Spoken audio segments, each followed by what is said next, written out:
Hello and welcome to Ahead of the Curve, the podcast from Acadia, where we take time to get under the skin of the risk, margin and collateral industry, to dig deep and present topical perspectives and insights on this hugely important sector.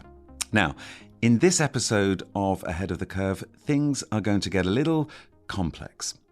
As the number of firms that are subject to regulatory initial margin grows, managing collateral throughout the trade and margin lifecycle has become increasingly overwhelming.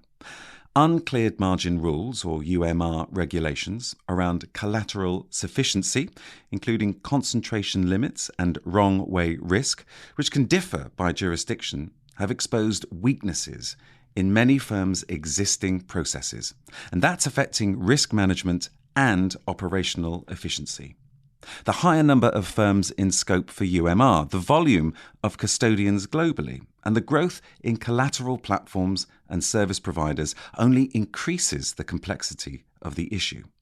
Those receiving collateral face a multitude of challenges that can impact their ability to manage and secure their collateral. You see, I told you this was a complex one. But thankfully, I'm joined by two expert voices who can help us deal with the complexity and perhaps bring a little clarity to the issues raised. Will Thomey is co-head of business development at Acadia, and Lis Hadingham is business development director at Transcend. Will, Lis, welcome to you both. Thanks, John. I'm very happy to be here. Hi, John. Great to be here. Fantastic. Thank you both. Listen, before we jump in, Lis, can you tell us just a little more about Transcend? Absolutely. So Transcend provides solutions for both sell-side and buy-side firms. We think about it this way, that we sit in the center of their inventory, funding, and liquidity solutions. What we also do is we connect a lot of the dots between the different functions. So, think about back office, middle office, front office, and a lot of the siloed systems that they might have, so that they can have access to smarter analytics, for example, optimization and automation as well. And then when we combine all of these, what we deliver to our clients is transformational results. And they see these across like a lot of different dimensions, whether that is operations, risk, financial, etc. We think this is quite powerful stuff for our clients. And maybe just to mention a key thing as well about Transcend, because this sounds obviously like a lot of different solutions, and it is, but all of our solutions are modular based so that clients can effectively pick and choose how much or how little that they need from us. So obviously today, as per your intro, John, we're going to talk quite a bit about collateral validation, which is one of the solutions that we have available. Well, Lis, it's great to have you on the program, and it sounds like you're the perfect person to join us on this journey. So thank you for that summary. Let's look at the big picture here. What are the issues or trends collateral receivers face when it comes to collateral and margin requirements? Lis, let me come back to you first on that. Thank you. So I think, as you summarized as well in your intro, one of the key challenges at the moment from a regulatory perspective is obviously the Uncleared Margin Rules, or UMR. We are still hearing from a lot of clients that this is a challenge, and for a couple of different reasons. Obviously, we have some firms who are going to be included in phase 6. So they're working now on understanding how is that going to change both their workflows, their legal requirements, etc. But there's also a lot of firms who were included in previous phases. And for a lot of those firms, they have effectively done the implementation. They have changed their processes, they've changed their legal agreements, etc. But what we've seen as an outcome of that is that a lot of them now have challenges with, for example, a lot of the workflows, because there's now a lot of manual processes. There are, maybe little kinks that hasn't quite been ironed out as the implementation went forward initially.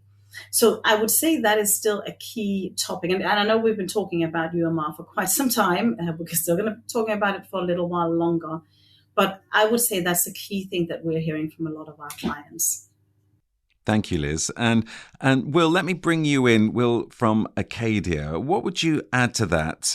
Lis saying that UMR is still obviously a big factor in play here.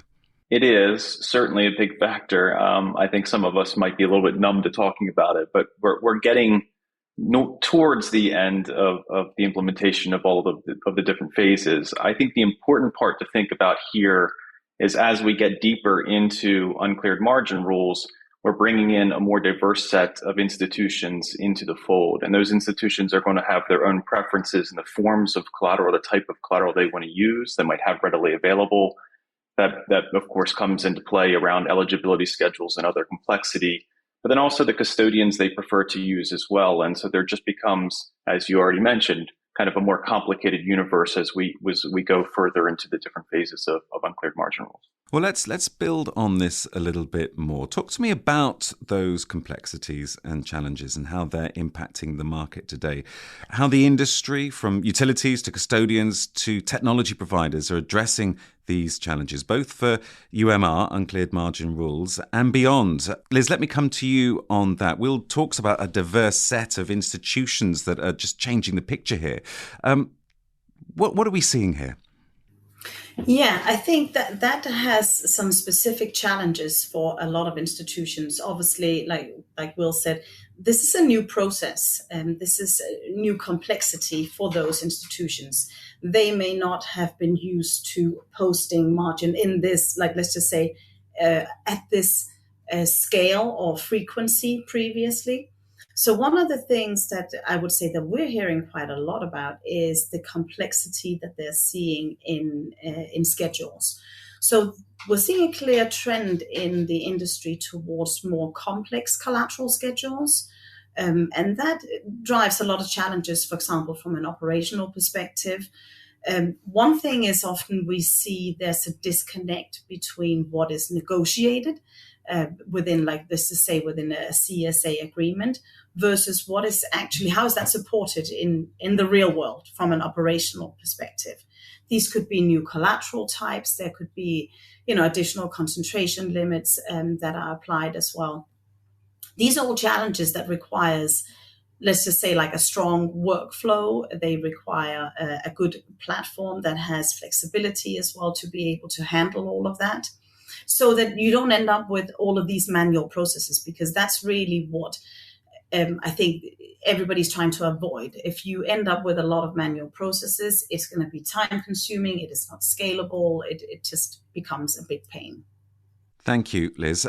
Will, what would you add to that? Liz raises a fascinating point about that disconnect in what's been negotiated and the need for a stronger workflows.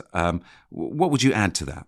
I think it's really just the result. It's one of those unintended consequences of regulation. We have a world now where there's less optionality around collateralization and there's more margin requirements, especially as you become in scope for initial margin and the rules there requiring you to typically collect and post initial margin and segregate that, and it starts to divorce the flows of collateral back and forth. And so though the regulations themselves are improving risk management practices and adding more collateral to the system, which is good for risk management, the unintended consequence, of course, is this complexity. And then operational complexity is where we're focusing on now, of helping the industry, of course, figure out the right solutions to solve their problems. And Will, does the volatility that we are experiencing at the moment across markets, is that adding to this? It completely does. So collateral management, it becomes the priority in a time period where there's a bit more market turmoil. So when you see macroeconomic conditions deteriorate to some degree, you'll have volatility in the market. You'll have more margin requirements. You'll have more exchanges of margin. They might be even larger in size when exchanging back and forth between institutions. And you really get into a risk management practice where this becomes a priority for all of the firms to not only collateralize timely, but effectively, and ensure that you have collateral in the right spots, it's eligible, it's of sufficient value, so on and so forth. And I think maybe if I could add a point to that as well, Will, a byproduct of all this is that this drives a new focus as well on automation, right? Like we were just talking about avoiding the manual processes, etc. But I feel like this is across all what we refer to as collateralized businesses. So, not just, let's just say, derivatives, but also other types of securities finance, etc. Like where there is a strain on the firms and especially operations due to, let's just say, increase in margin requirements, the market volatility, as you said. This means that there is like a new effort or newer effort, I would say, in the industry to look at how do you better integrate the ecosystem so that you can, also look beyond silos and start to understand, okay, how can I achieve better automation across my entire business so that I, again, avoid all of these siloed manual processes. I'd like to get back to that point on automation in a little while, Liz, but I just want to talk a little first on collateral validation. You raised the point a little earlier, and just focus on that some more at the moment. Will, I understand Acadia has done some interesting research here. Yes, Acadia, one of the great things here is we have a big network of clients, a majority of the different institutions that trade any number of financial instruments. We're a little bit focused on derivatives here. Are members of the community, and it became obvious that there was some challenge related to validation, and that's largely linked to uncleared margin rules as discussed, and the greater need to segregate collateral and ensure effectively that collateral is pledged to you. And so that idea of validating something that isn't exchanged directly with your account or directly with the specific account that you might have, so whether it be a prime brokerage account or custody account. So at the end of the day, what that yielded was us reaching out to our network of clients and trying to figure out what was the size of that problem. And it was pretty conclusive. Some 69% of firms reported that they do have challenges with validating collateral. And simply put, it's too manual, it's not scalable, it's not timely, and simply not compliant. And that becomes the big driver of why we're here today. And Liz, did any of those findings, did they surprise you, or would you anticipate that? I think we were probably a little bit surprised that so many of the firms see this as a manual process. For example, we also had to liquidate collateral positions, for example. So, that really highlighted how important the process is, and also how important it is to do that in a timely manner, so on a daily basis, so that you know what collateral you have, where it's sitting, and what the value of it is. So I think, just to tie it back, we were probably a little bit surprised that the number was still that high of firms actually seeing that as such a challenge. Yes, it's fascinating. Good piece of research there. Let me just talk a bit more broadly about Acadia and Transcend. And I'm curious, why did you both decide to partner to help address these industry-wide issues? What is it about this specific partnership between Acadia and Transcend that's so appealing? Obviously, great to hear from you both on this. Will, let me come to you first. I think one aspect of any partnership is simply, we're all people. And I think we realized at Acadia early on that Transcend and Bimmel and team are a series of people that are industry experts, they're domain experts, they've built some real capabilities, but they're also great partners. They're great people to individuals to work with. And I think when you take the problem set in front of us right here, we're effectively, from an Acadia standpoint, we know we have a large community of clients using our services. We know they have a challenge, as discussed, that roughly 69% see a validation problem within their own processes. And the simple problem statement is: do we look to build something for them, or is there an interesting partner that we could go after and help bring a solution to light quickly? And we really thought Transcend had those capabilities out of the box and able to be plugged into the Acadia environment in a way that allows you to have the same security and connection options that you have today and usefulness out of Acadia today. And so it just became a real easy match, to be honest. Fantastic. So that partnership certainly working from Acadia's perspective. And Liz, for Transcend. Yeah, I would echo everything that Will just said. This is a great partnership, and we thought as well this makes complete sense. Collateral validation, as I mentioned, is one of our core solutions, and the fact that we have integrated with Acadia to provide clients with easy access to collateral validation, I think that's the key here, so that this becomes, again, like a seamless process for clients in a way where they can see, this is the collateral I have, this is the collateral value of it. They can ensure that it's sufficient as per their requirements, so they are within compliance. But also, there's an aspect of this, right, where it becomes maybe a challenge to investigate exceptions and understanding, well, why is something ineligible, or why do I not have enough collateral?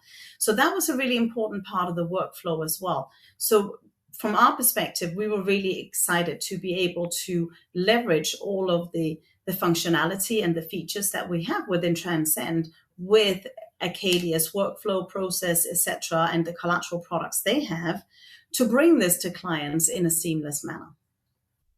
Okay, so I'm just going to recap a little, sum up some of what we've been hearing from you both, and that is that there are clear benefits of custodian connectivity, validation, reporting and automation to manage margin and collateral complexities more effectively from a collateral receiver perspective, certainly. So I guess my last question to you both is, what happens next? Where does the industry go from here? Lis, you talked about automation just a little earlier. Is that a big factor for you going forward?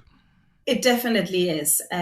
There are always plenty of things I feel to work on in our industry with regards to complex challenges. I would say some of the things that we are looking at a lot now and helping clients with are improving liquidity management and, let's just say, cash forecasting intraday, as well as optimization. And the optimization point, it definitely drives automation as well, because the two goes hand in hand. So I would say plenty of things to move on to. You can take your pick. Absolutely. And Will, I'll leave the final words to you. I think building on collateral management capabilities is important. We're going through the final stages of UMR. We're also figuring out the right ways to segregate collateral and which model people prefer to use. There's certainly some operational challenges as part of that. Validation is just one of those components, but I think you can easily bolt on top of validation more real-time optimization capabilities that people might not have in their collateral management infrastructures today. And we've been building out substitution frameworks and workflow capabilities that would then help execute those optimization strategies. So I think as we go forward, there's going to be a more real-time nature to many of the capabilities we've discussed today. Well, some good thoughts there to finish this podcast on. Unfortunately, we are out of time. So, Will, Thomey, Lis Hadingham, thank you both very much indeed. Thank you for joining us on this episode. And thank you for listening to Ahead of the Curve. We'd like to know what you think, so please do get in touch and share your thoughts. And you can find out more about Acadia by going to acadia.inc. But until next time, it's goodbye from us.